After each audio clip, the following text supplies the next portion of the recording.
20 years old, undefeated. 30, a god to his people.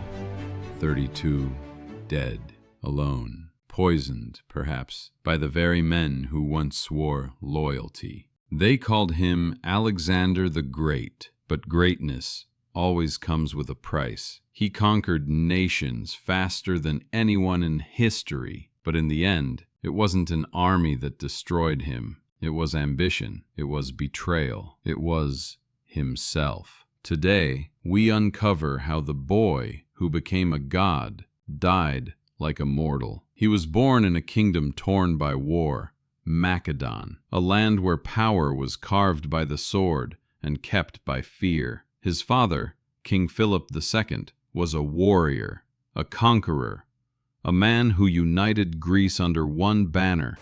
Keep your stance firm, Alexander. Shift your weight forward as you strike. Yes, father. I will remember. But his son, Alexander, wasn't like other princes. He was restless, brilliant, dangerous. While other children played, Alexander listened to legends.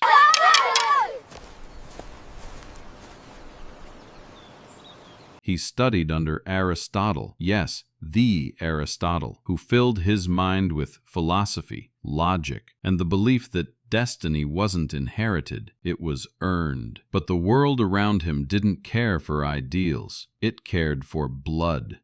At 13, he tamed a wild horse no one dared approach.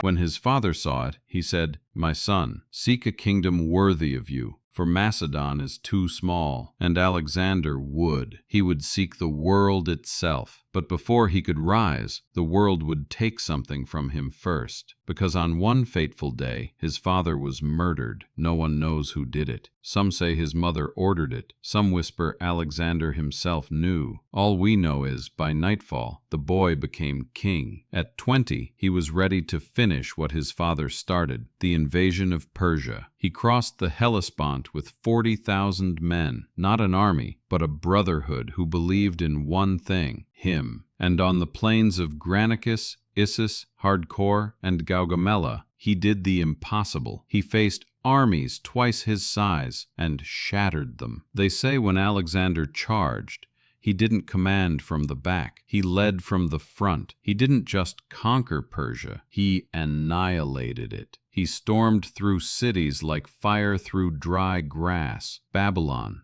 Susa, Persepolis, all fell before him. Each victory made him stronger, each crown heavier. But something began to change. The more he conquered, the more he wanted, and the more he wanted, the less he trusted. He began calling himself son of Zeus. His men started whispering, "Has our king become a god or a tyrant?" Then came the night that changed everything. At a drunken feast, his lifelong friend Clytus spoke out, accused Alexander of arrogance, of forgetting who he was.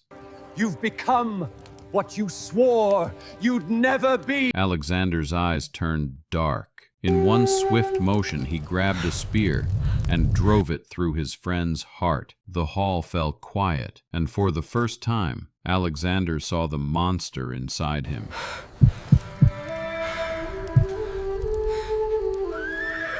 He kept marching east, into India, through jungles, monsoons, deserts. His soldiers bled, starved, and begged to go home. But Alexander couldn't stop. He wouldn't stop. He had conquered empires, but not himself. Then came the Battle of the Hydaspes against King Porus, a man as brave as Alexander himself. It wasn't just a fight, it was a mirror. Alexander saw in Porus what he once was, proud, fearless, human. When he won, he didn't kill him. He looked at the defeated king and said, "How would you wish to be treated?" Porus replied, "Like a king." Alexander smiled.